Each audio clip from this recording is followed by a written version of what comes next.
Donc évidemment, cette question s'adresse à Monsieur Chassot-Bénet. Nous souhaiterions avoir des éclaircissements sur la situation à la Cité du Design.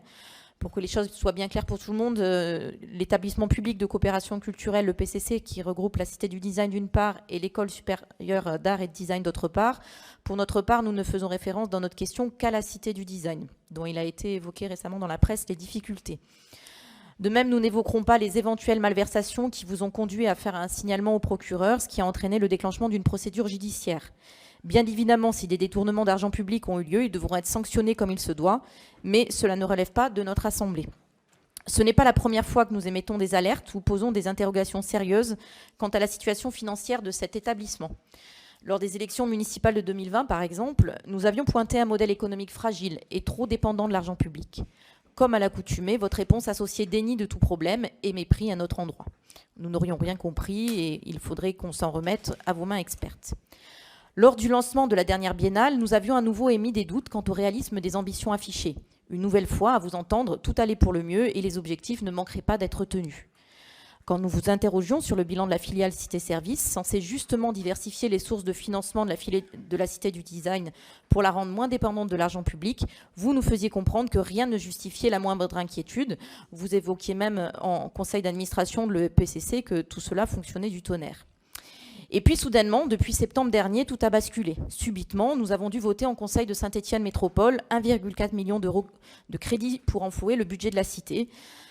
Et subitement, vous reconnaissiez un déficit structurel aggravé par les objectifs non atteints de la biennale. Une douche froide sur le plan financier, selon vos propres termes. Certes, le retrait de la subvention de la région pèse pour beaucoup dans la dégradation de la situation. Et au regard des dernières révélations de Mediapart, en tout cas celles qui vont bientôt venir, il ne faudra pas s'étonner si notre collectivité doit encore pâtir dans un prochain avenir du retrait du soutien régional. Vous avez donc annoncé avoir diligenté un audit pour connaître l'étendue des dégâts.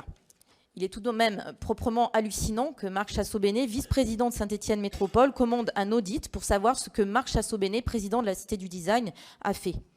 Si un président d'association vous disait que son directeur a creusé le déficit pendant 2 ans sans qu'il ne réagisse, sans qu'il même ne soit au courant, comment réagiriez-vous ? En tant qu'émetteur de la commande politique à la tête de la Cité du Design, il n'y a pas 3 possibilités face à une telle situation. Soit vous êtes responsable, soit vous êtes irresponsable. Dans tous les cas, ce n'est donc pas seulement la question du maintien en fonction du directeur qui se pose.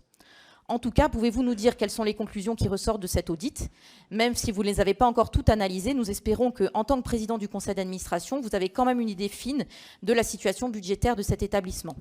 Aussi, nous voudrions savoir comment vous appréhendez à ce jour les éventuelles conséquences de cette situation financière très dégradée, notamment en termes d'emploi, mais aussi sur le devenir à terme de la Cité du Design, ainsi que sur les éventuelles conséquences sur l'école. Je l'évoquais tout à l'heure, ce sont des budgets séparés, mais l'un peut impacter l'autre. Est-ce que la gravité de la situation est de nature à remettre en cause le projet Cité 2025 dont nous avions récemment longuement parlé dans ces lieux ?